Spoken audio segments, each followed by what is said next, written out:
Salut, j'espère que tu vas super bien. Dans cette vidéo, on va apprendre ensemble comment résoudre un exercice sur des situations complexes.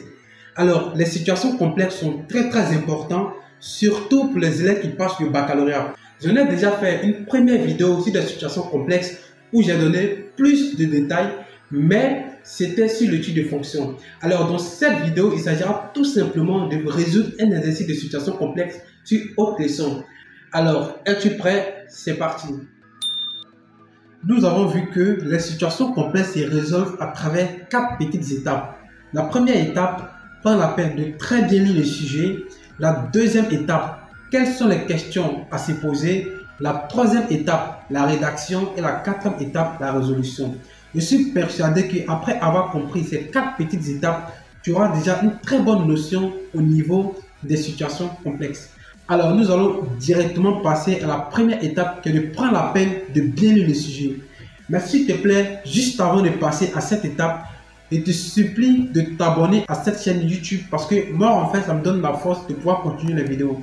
Alors, s'il te plaît, abonne-toi. Passons maintenant à la toute première étape qui est de prendre la peine de très bien lire le sujet.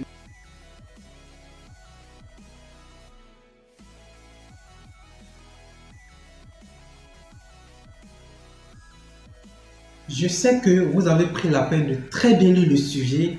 Passons maintenant à la deuxième étape. Cette deuxième étape, c'est tout simplement quelles sont les questions à se poser. Et la première question à se poser qui est quels sont les éléments les plus importants du sujet. Alors, on voit tout simplement que le premier élément important, c'est constitué de 9 membres. Ça, c'est le premier élément important. Le deuxième élément important, c'est 2% de ces élèves se proposent pour être membres du bureau. Ça, c'est le deuxième élément important. Alors, le troisième élément important, c'est 54% des personnes proposées sont devenues membres du bureau. Alors, le quatrième élément important est 12% des élèves qui ne se sont pas proposés en font partie. Et le cinquième élément important est l'opérateur économique demande le nombre total d'élèves de l'association. Alors, nous avons déjà répondu à la deuxième question. Passons maintenant à la troisième question. La troisième question, c'est tout simplement de quelles leçons s'agit-il? Alors ici, tout simplement, on voit qu'il y a des pourcentages. On voit tout simplement qu'on a 2%, on a 12%, on a 54%. Donc en réalité, cela devrait nous faire savoir qu'il s'agit de probabilité. Alors, on constate tout simplement que cet exercice demande un peu plus d'explication. Alors, qu'est-ce qu'on remarque dans l'exercice? On voit tout simplement que 2% de ces élèves se proposent pour être membres du bureau. Donc, si 2% se proposent pour être membres du bureau, cela veut dire tout simplement qu'on a 98% de personnes qui ne se proposent pas pour être membres du bureau. N'est-ce pas? Ensuite, dans l'exercice, on nous dit que 54% des personnes proposées sont devenues membres. Donc, ceux qui se sont proposés parmi les 2%, on a 54% qui sont devenus membres, bien sûr, et on a 44% des personnes qui ne sont pas devenues membres. Et encore plus bas, on nous dit 12% de ceux, c'est-à-dire des élèves qui ne se sont pas proposés, en font partie. Donc, on voit que parmi les 98% de ceux qui ne se sont pas proposés, on a 12% qui sont devenus membres, d'où on a 88% des personnes qui ne sont pas devenues membres. Alors, quand on voit bien, on voit qu'on a constitué un arbre de probabilité. Du coup, il s'agit exactement de probabilité. Passons maintenant à la troisième question qui est qu'est-ce qu'on nous demande de faire? On voit tout simplement que dans l'exercice, on nous demande de déterminer le nombre total d'élèves de l'association. Alors, passons maintenant à la quatrième question qui est quel est le plan pour résoudre cet exercice? Alors, il faut d'abord savoir que l'objectif ici, c'est de déterminer le nombre de personnes. Donc, ici, le plan à suivre dans un premier temps est qu'on est conscient que c'est probabilité. Donc, la première des choses, on va essayer de déterminer les différents événements. Et la deuxième des choses, on va tout simplement essayer de construire un arbre de choix. La troisième des choses, on va déterminer la probabilité des personnes devenues membres. Et la quatrième des choses maintenant, on va essayer de trouver le nombre de personnes. Alors, c'est en faisant tout simplement les 4 étapes qu'on va répondre à la question lorsqu'on nous demande de connaître le nombre total de personnes. Alors maintenant, nous allons passer à la 3e étape. Il faut tout simplement savoir que la 3e étape et la 4e étape se font à la copie. La première étape qui est de prendre la peine de bien lire et la 2e étape qui sont les questions à se poser. Tout ça, c'est au brouillon. Et la 3e étape, maintenant, se fait à la copie. Alors, passons directement à la 3e étape qui est la rédaction. Alors, concernant la rédaction, ce n'est rien d'autre que les détails que nous avons fait sous le brouillon à travers les explications que j'ai données. Ici, on dit l'objectif, il nous faut déterminer le nombre total d'élèves de l'association. Pour résoudre cet exercice, nous allons nous référer au cours de la probabilité à travers les étapes suivantes. La première étape, déterminons les événements. Deuxième étape, construisons un arbre de probabilité. La 3e étape, déterminons la probabilité des personnes devenues membres. Et la 4e étape, déterminons N, le nombre total d'élèves. Nous allons maintenant directement passer à la résolution. La résolution qui est la dernière étape.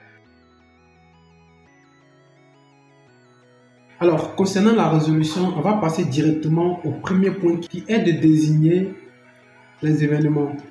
Donc, concernant les événements, on va directement prendre l'événement E, comme étant élève proposé pour être membre. On va ensuite prendre l'événement D qui est devenu membre. On va prendre N comme le nombre d'élèves. Nombre d'élèves. Donc, après avoir désigné les événements, nous allons directement construire un arbre de probabilité. Alors, pour cela, ici, vu que nous avons pris E comme élève proposé pour être membre, ce qui veut dire qu'en réalité, on a 2% des élèves qui se sont proposés pour devenir membres. Donc, 2% de nombre de personnes qui se sont proposées pour devenir membres. C'est pour ça que j'ai mis N. Ce qui veut dire qu'on aura 98% de nombre de personnes qui ne se sont pas proposées pour devenir membres. Ce qui veut dire que ça fait E bar. Alors, on sait que parmi le nombre de personnes qui se sont proposées pour devenir membres, on a 54%. 54% des personnes qui sont en réalité devenues membres. Donc, D.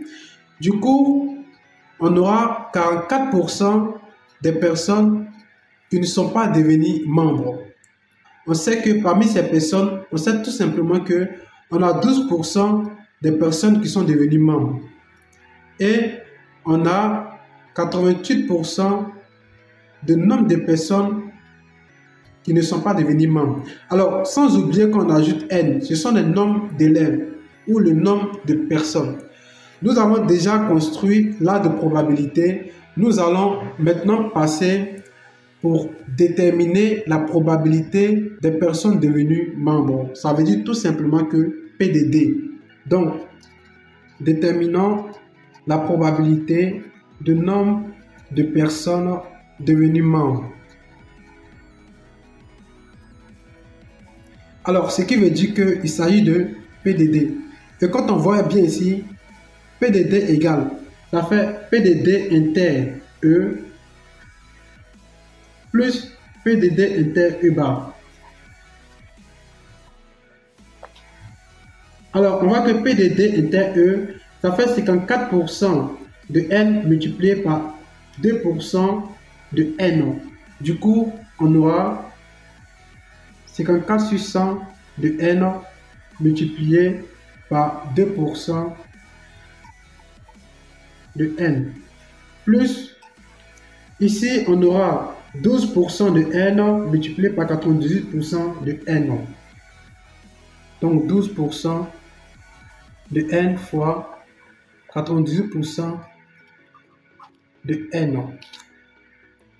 Alors, quand on calcule tout ça normalement sur la calculatrice, vous allez trouver directement 321 sur 2500 un an. Ce qui veut dire que PDD égale à directement 321 sur 2500 un an. Alors, nous avons déjà déterminé DDD. La dernière partie maintenant, c'est de déterminer le nombre total d'élèves. Donc, déterminons le nombre total d'élèves. Alors, il a été dit dans l'exercice que le bureau constitue 9 membres. C'est ce qu'il a été dit dans l'exercice. Donc, ce qui veut dire que le 9 membres correspond en réalité au nombre de personnes devenues membres. Donc, en ce sens, ce qui veut dire tout simplement qu'on aura 321 divisé par 2500 n qui est égal au nombre de membres, c'est-à-dire 9. Et nous allons résoudre cette équation tout en tirant la valeur de n. Donc, tout ce qu'on a fait ici, c'est tout simplement PDD qui est égal à n. Parce que PDD, c'est le nombre, c'est-à-dire la probabilité de nombre de personnes devenues membres. Alors que dans l'exercice, on nous avait tout simplement dit qu'on avait 9 membres dans le bureau. Du coup, en résolvant cette équation, on aura directement ici, le n sera égal 2500 fois 9 divisé par 321. Et on aura n qui est égal à directement 70,093. Alors, on a trouvé n égale à 70,093. Donc, qu'est-ce que cela veut dire? Cela veut dire tout simplement que le nombre total de personnes, ou bien d'élèves, le nombre total d'élèves est de 70 personnes, ou bien 70 élèves. Alors, on a déjà résolu l'exercice. Alors, vous avez vu, ce n'est pas si difficile que ça. Je suis très heureux de vous aider à comprendre cet exercice, car je suis conscient que dans la vie, pour réussir, il faut aider son prochain.